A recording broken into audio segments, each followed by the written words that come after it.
Tapi baru sebentar si bapak itu pergi, sesuatu yang buruk terjadi pada Jaki. Amar melihat sendiri gimana bola mata Jaki ini membesar dan kemudian pecah. Kulit wajah Jaki itu juga hancur seperti meleleh kayak lilin kena api gitu guys. Bahkan terdengar suara retakan tulangnya Jaki yang kretek gitu guys. Pas dia berada di dekat Amar, dia ngelihat adiknya dengan teliti. Dan tiba-tiba aja Amar muntah-muntah. Isinya adalah nasi dicampur sama cairan hitam yang bau busuk banget. Setelah muntah si Amar ini langsung lemes, pingsan. Hai guys, selamat datang di Tutur Devina. Karena cuma di sini aku akan mengungkap misteri tanpa batas. Buat teman-teman yang belum subscribe, silahkan klik tombol subscribe-nya terlebih dahulu ya. Kali ini aku akan membahas kejadian nyata ketika mudik salah jalur hingga masuk ke dalam perkampungan setan. Dan diduga perkampungan setan ini tuh masih ada sampai sekarang. Di manakah perkampungan ini? Dan bagaimanakah ceritanya? Mari kita ulas sampai tuntas. Kejadian mengerikan tersesat di jalan ketika mudik.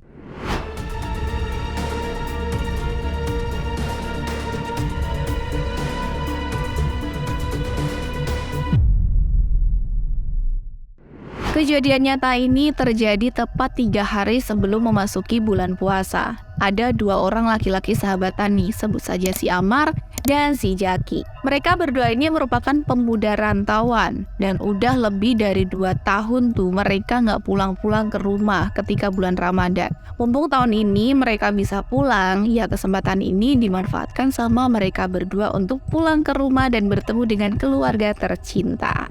Rencana mereka akan pulang kampung naik motor guys, boncengan berdua. Ya ini mungkin bakal jadi perjalanan mudik panjang mereka. Soalnya jarak antara rantauan dengan kampung halaman mereka ini lumayan cukup jauh. Aku gak mau spill tempat kejadian semuanya ya guys, biar kalian. Yuk lanjut. Tak terasa waktu cuti mereka ini sudah di ACC sama bosnya. Dan malam harinya mereka langsung prepare barang-barang dan tentunya mereka membawakan oleh-oleh untuk keluarga di rumah. Pas lagi prepare, si Jaki itu bilang ke Amar kalau ini bakal jadi perjalanan panjang dan bakal jadi pengalaman yang terbaik. Karena mengingat mereka berdua ini adalah sahabatan yang forever, pokoknya kayak gitu. Tiba-tiba Amar tuh bilang ke Jaki, bilang gini, siapa tahu nanti pas di perjalanan aku dipertemukan sama jodohku. Ya cuman diketawain doang lah ya sama si Jaki ini, udah. Malam itu mereka sengaja tidur lebih awal karena pagi-pagi sekali mereka sudah mau OTW kampung halaman. Ketika jam sudah menunjukkan pukul 4 pagi, mereka bangun, terus sholat subuh dan mengemasi barang-barang mereka. Setelah itu mereka siap-siap berangkat. Ketika di jalan, Jaki ini bilang kalau capek nanti gantian ya, biar aku yang depan. Terus sama si Amar bilang, oke. Tak terasa jam sudah menunjukkan sekitar pukul 8 pagi. Mereka mampir di salah satu warung buat sarapan. Selesai makan dan bayar, mereka berdua kembali melanjutkan perjalanan. Kali ini, Jaki yang menggantikan Amar membawa motor. Tak terasa hari sudah mulai gelap, perut mereka pun udah mulai lapar lagi nih. Akhirnya mereka menemukan warung kecil dengan penerangan yang remang-remang, begitulah pokoknya. Mampirlah mereka di sana untuk makan. Setelah selesai makan dan bayar, mereka memutuskan untuk melanjutkan perjalanan mereka. Tapi pas mereka akan menyalakan motornya, tiba-tiba ada seorang anak perempuan berusia sekitar 13 tahunan yang menghampiri mereka berdua. Anak perempuan ini tuh bilang, "Kak, nanti di persimpangan depan jangan belok kanan ya." Belum juga selesai ngomong, si anak perempuan ini dipanggil ibunya dan langsung lari masuk ke dalam warung makan tadi. Setelah itu mereka melanjutkan perjalanan. Karena jam sudah semakin malam, si Amar ini bilang kalau dia mulai ngantuk. Si Jaki pun punya ide, mending kita cari musola aja di dekat sini buat singgah sebentar buat istirahat. Tapi ketika di perjalanan, mereka sama sekali tidak melihat ada persimpangan jalan atau musola. Yang ada di jalan itu cuman hutan, kanan kiri hutan. Setelah itu tak lama mereka menemukan sebuah perkampungan. Tapi anehnya guys, perkampungan ini seperti perkampungan zaman dulu. Listrik belum ada, rumahnya masih pakai bambu atau kayu. Bahkan penerangan yang mereka pakai itu cuman pakai dian. Kalian tahu dian gak sih guys? Sentir. Apa ya? Pokoknya lampu tepo. Nah, pokoknya kayak gitulah ya. Setelah masuk ke dalam jalan perkampungan itu, terlihat ada beberapa orang yang lagi kumpul-kumpul. Ya biasalah ya, kayak ronda malam gitu guys. Si Amar ini berinisiatif buat tanya ke bapak-bapak yang ada di sana. Permisi Pak, mau tanya, musola di sini sebelah mana ya? Bapak-bapaknya ini tuh malah balik tanya guys. Lah, kalian ini dari mana? Terus dijawablah sama si Amar, kami dari kota ini Pak, mau pulang kampung ke kota ini. Kami ingin ngerayain lebaran bareng keluarga, ceritanya mudik gitulah. Dah gitu kan, si bapak ini langsung menawarkan diri, bilang gini, jauh sekali perjalanan kalian pasti capek ya. Kalau kalian sudi untuk sementara waktu boleh nginep di rumah saya sebentar. Soalnya musola di sini adanya di desa sebelah dan jaraknya juga cukup lumayan jauh. Dan ternyata guys, di kampung itu tuh hanya dihuni oleh beberapa kepala keluarga saja. Jadi nggak terlalu banyak-banyak banget, juga nggak sedikit-sedikit banget. Pas sudah ditawarin gitu, si Amar sama si Jack ini langsung tatap-tatapan guys. Bingung kan, mereka mau menerima tawaran bapak ini atau enggak. Kalau ditolak, sangat bahaya di jalan, apalagi posisi mereka sudah cukup lelah dan ngantuk. Akhirnya tawaran ini pun diterima oleh mereka berdua. Dan mereka juga bilang kalau mereka nginep hanya sehari saja, besok pagi-pagi sekali mereka akan melanjutkan perjalanan mereka. Setelah itu mereka mengikuti bapaknya ini untuk pergi ke rumahnya. Sesampainya di rumah bapaknya, mereka ini langsung dipersilahkan masuk ya, layaknya tamu terhormat gitulah ya. Walaupun rumah bapak ini tuh nggak terlalu besar, untung aja masih ada beberapa kasur yang kosong, lumayan lah ya buat mereka istirahat. Ternyata bapaknya ini tuh tinggal di rumah ini sendirian guys. Setelah ketemu sama kasur, tak lama Jaki sama Amar ini langsung merem. Ya kecapean biasalah ya. Pagi harinya mereka terbangun karena mendengar suara dari dapur. Ternyata si bapak ini lagi nyiapin sarapan buat mereka berdua. Baik banget ya si bapaknya ini. Amar dan Jaki keluar dari kamar dan langsung sarapan bareng si bapak. Setelah selesai makan, mereka berdua pun kembali bersiap-siap untuk melanjutkan perjalanan mereka. Dan akhirnya mereka pamit sama si bapaknya dan berterima kasih udah direpotin. Dan akhirnya bapaknya ini tuh nganterin ke depan dan dadah, hati-hati di jalan, semoga sampai di rumah dengan selamat. Sepanjang jalan kampung itu tampak berkabut guys, tapi baru juga jalan sekitar 1 kilometer dari kampung, tiba-tiba aja motor mereka mati. Kaget lah ya mereka, waduh kenapa lagi nih? Si Jaki lagi nyoba untuk memperbaiki motor ya, ngecek-ngecek siapa tahu ada yang bermasalah.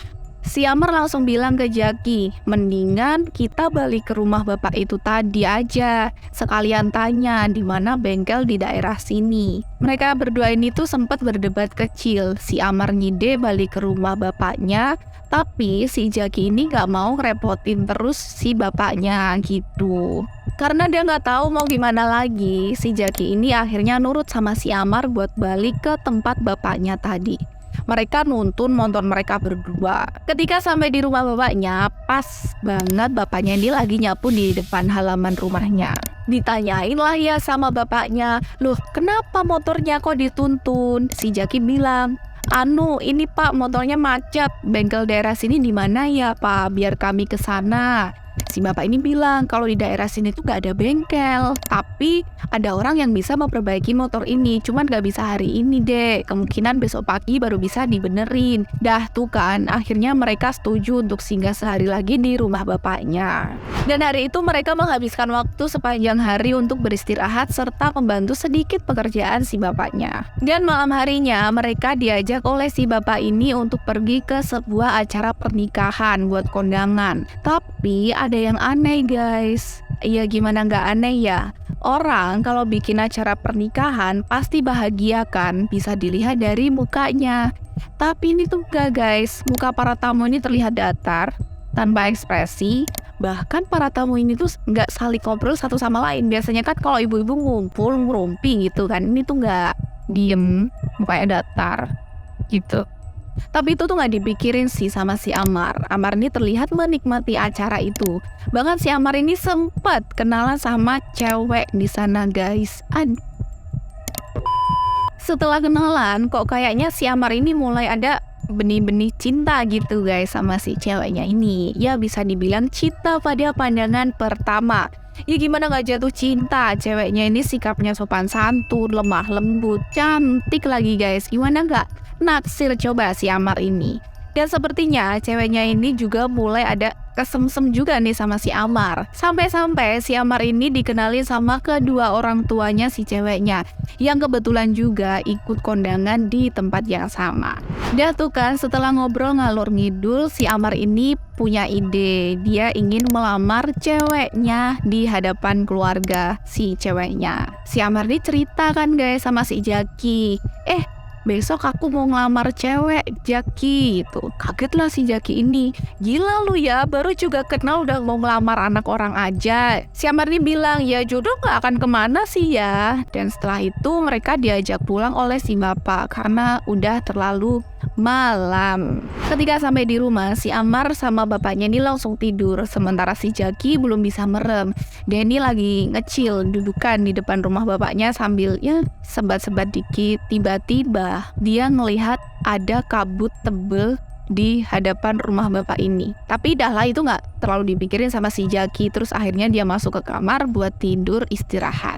Keesokan paginya pas Jaki bangun tidur, Amar ini udah gak ada di rumah. Panik lah ya si Jaki ini. Langsung tanya sama bapaknya, Pak, tahu Amar gak ya? Kok di kamar gak ada? Si bapak bilang, duh saya kurang tahu, saya dari tadi di dapur lagi masak. Jaki langsung keluar rumah dan mencari di sekitar rumah, namun gak juga ditemukan keberadaannya si Amar ini. Setelah mencari ke sana kemari, akhirnya ia memutuskan untuk balik ke rumah bapaknya. Rupanya di depan rumah bapaknya ini sudah ada montir yang siap benerin motor si Jaki. Beberapa menit kemudian, akhirnya motor ini udah jadi, udah bener, udah bisa nyala. Setelah itu, Jaki memutuskan untuk mencari Amar naik motor. Sementara barang-barang si Jaki ini ditinggal di rumah bapaknya. Ia cuma bawa HP sama dompet aja. Dah tuh, si Jaki naik motor keluar kampung. Namun di tengah jalan, tiba-tiba ada kabut tebel banget yang mirip waktu ia duduk di depan rumah bapaknya. Tapi seiring Jaki keluar dari kampung itu, kabutnya lama-lama menipis dan menghilang. Ditambah lagi, sepanjang jalan Jaki ini mencari Amar, itu tuh kecium bau melati yang sangat menyengat banget guys. Tapi bodo amat lah si Jaki ini, yang penting aku mau nyari Amar gitu. Pas di perjalanan udah ngelewatin kabut tebel, si Jaki ini tuh kerasa kok suasana di jalan ini beda ya sama di jalan perkampungan tempat Jaki nginap. Tapi udah muter-muter kesana kemari, ia tak kunjung menemukan perkampungan lain. Dahlah si Jaki ini mutusin buat balik ke kampung si bapaknya tadi. Tapi pas Jaki balik ke arah jalan kampung, ia nggak nemuin kampung yang ia tinggali sama si Amar. Serasa kampung ini tuh hilang sekejap, sampai bolak-balik pun sana-kesani, kesana kesini, ia pun tak kunjung menemukan perkampungan ini. Tak terasa hari sudah mulai malam, akhirnya si Jaki ini pasrah, dah berdiam diri di pinggir jalan merenung, gak tahu mau ngapain. Tiba-tiba ada klakson suara. Ternyata itu suara mobil. Si sopir pun tanya, Dek mau kemana? Jaki bilang, saya kehilangan teman saya pak, dari kemarin nginep di kampung di daerah sini. Tapi saya nggak tahu nama kampungnya ini nama kampung apa. Pak sopir ini bilang, kalau di daerah sini tuh nggak ada kampung dek, di sini hutan semua. Kamu yakin itu kampung beneran yang dihuni oleh manusia?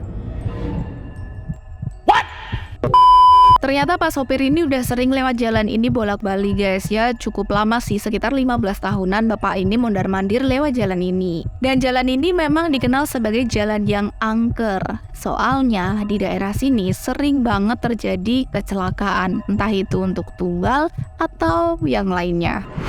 Deklah si Jaki ini, jantungnya keringet dingin mendengar cerita Pak sopir ini.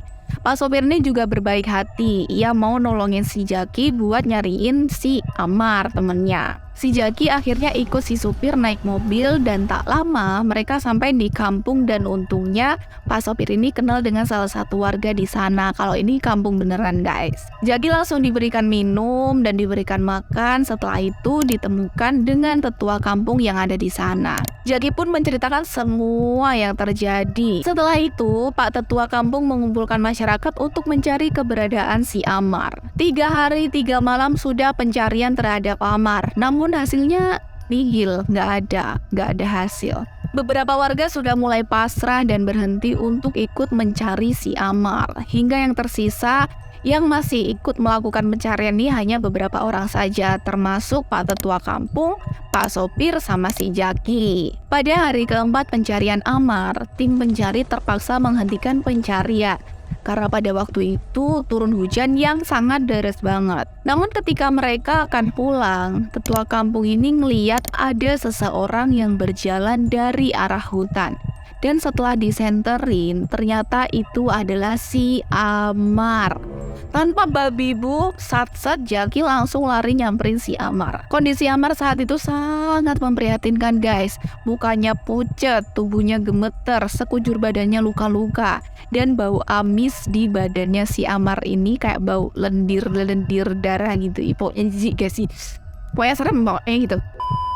Bahkan pas lihat si Jaki, dia histeris teriak sekenceng-kencengnya. Setelah itu si Amar dibawa ke kampung. Amar mendapatkan perawatan untuk luka-lukanya dan juga diberikan air doa serta dimandikan agar terbebas dari pengaruh makhluk halus yang diduga membawa si Amar. Setelah dimandikan dan diberi air doa, Amar masih belum sepenuhnya pulih. Ia sering terlihat bingung dan ketakutan. Bahkan kadang-kadang ia nangis tanpa sebab. Ia juga gak mau menceritakan apa yang terjadi pas dia menghilang. Karena kejadian inilah si Jaki terpaksa menunda perjalanan mudiknya dan menunggu sampai si Amar ini benar-benar pulih seutuhnya. Tapi si Jaki ini gak sadar guys, kalau waktu antara manusia dengan jin itu berbeda. Mereka udah menghilang dalam waktu yang cukup lama, ya sekitar 1 bulan lebih. Dan yang jelas, ini sudah bukan bulan Ramadan, bukan bulan Idul Fitri. Pak tetua juga bilang kalau si Amar ini sebenarnya udah keluar duluan dari kampung jin. Tapi sama jin yang ada di sana, si Amar ini selalu diputar-putar jalannya sampai nggak bisa keluar dari dalam hutan. Pak tetua juga nyuruh si Jaki buat pulang dan memberi kabar keluarga. Sementara si Amar biar di sini dulu. Akhirnya Jaki memutuskan untuk mengikuti saran itu. Setelah berpamitan, si Jaki ini akhirnya pulang ke kampung halamannya sendirian. Akhirnya Jaki tiba juga di kampung halamannya. Keluarganya kaget banget ngeliat si Jaki datang tanpa kabar. Ditelepon gak bisa, di chat gak dibalas. Keluarga mana sih yang gak khawatir? Bahkan sampai selesai bulan Ramadan juga belum pulang-pulang, baru juga pulang ini. Setelah itu Jaki perlahan-lahan mulai cerita. Jaki mulai menceritakan pengalaman yang ia alami bersama si Amar yang salah jalur sampai memasuki perkampungan jin. Karena pandangan mereka di malam kejadian itu sengaja ditutupi, sehingga tidak bisa melihat persimpangan jalan yang dikatakan oleh anak perempuan di warung makan waktu itu. Di sisi lain, keluarga Jaki sangat bersyukur karena Jaki dan Amar masih bisa selamat, meski sekarang keadaan si Amar ini belum pulih sepenuhnya. Keesokan harinya, Jaki ditemani oleh orang tuanya mendatangi keluarga rumah Amar. Di hadapan keluarga Amar, Jaki menceritakan semua yang terjadi. Bahkan saat sebelum mereka mulai perjalanan, si Jaki ini juga cerita. Amar termakan perkataannya sendiri. Harusnya sebagai orang perantauan, dia tahu dan paham betul tentang pantangan berbicara sesumbar. Ya, Amar pernah bilang kalau ia malas sendiri terus dan dia berharap banget bisa ketemu jodoh di perjalanan ketika mudik. Setelah itu sekitar 3 hari kemudian, rombongan keluarga Amar ditemani Jaki pun berangkat menuju ke kampung yang telah menolong mereka berdua. Sesampainya di kampung itu, mereka disambut baik oleh warga yang ada di sana, terutama keluarga Pak Tetua kampung. Namun saat itu kondisi Amar masih linglung. Tapi begitu Lia melihat Kolik ini kakaknya si Amar, wajahnya terlihat sangat ketakutan. Tubuhnya gemeter, bahkan sampai keringat dingin. Kolik tersenyum aneh saat melihat si Amar. Sepertinya ada sesuatu yang tidak beres terjadi nih. Ada apa ya? Ternyata di kampungnya, Kolik ini terkenal jago dalam hal-hal yang mistis. Pas dia berada di dekat Amar, dia melihat adiknya dengan teliti. Dan tiba-tiba aja Amar muntah-muntah. Isinya adalah nasi dicampur sama cairan hitam yang bau busuk banget. Setelah muntah, si Amar ini langsung lemes, pingsan. Kolik peluk Amar dan pijit-pijitin kepalanya dengan lembut. Beberapa jam kemudian, Amar bangun dan kelihatan lebih baik. Jaki, Amar tanya, dia udah mulai sadar sepenuhnya. Akhirnya si Amar ini cerita apa yang ia lihat dan ia alami kala itu. Jadi pada malam itu si Jaki ini terserang penyakit aneh. Tubuhnya kejang-kejang, darah terus ngalir dari mulutnya. Bahkan pemilik rumah tempat mereka nginep juga nggak bisa berkata apa-apa. Akhirnya si bapak ini mau keluar untuk mencari bantuan dari warga sekitar. Sementara si Amar di sana sambil jagain si Jaki. Tapi baru sebentar si bapak itu pergi, sesuatu yang buruk terjadi pada Jaki. Amar melihat sendiri gimana bola mata Jaki ini membesar dan kemudian pecah. Kulit wajah Jaki itu juga hancur seperti meleleh kayak lilin kena api gitu guys. Bahkan terdengar suara retakan tulangnya Jaki yang kretek-kretek gitu kayak milu banget. Pas cerita si Amar ini juga ingat ketika itu si Jaki bilang sakit, tolong aku sakit gitu. Tapi Amar nggak tahu harus ngapain, nggak bisa nolongin juga. Dan yang bisa dia lakuin hanya ngeliat Jaki kesakitan, udah itu aja. Jaki yang dengerin cerita dari Amar ini bingung kan ya? Ya gimana nggak bingung, ceritanya ini sangat jauh berbanding dengan apa yang ia alami oleh si Jaki.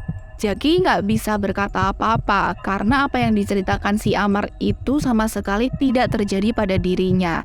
Yang Jaki tahu saat itu Amar menghilang di pagi hari sebelum ia bangun dari tidurnya. Namun walaupun terdengar membingungkan, Jaki nggak membantah sedikit pun cerita dari si Amar. Ia lebih memilih untuk mendengar dan membiarkan si Amar menceritakan apa yang ia alami. Setelah kejadian itu, Amar dan Jaki memutuskan untuk nggak mau merantau lagi. Mereka memilih bekerja serabutan dengan penghasilan kecil di kampung halaman mereka daripada harus merantau dan kejadian itu lagi. Dan sampai saat ini mereka tidak akan pernah melupakan kebaikan warga kampung yang telah membantu Jaki untuk mencari Amar. Gimana guys menurut kalian? Ada yang tahu di mana jalan ini dan di mana perkampungan ini? Yuk tulis di kolom komentar.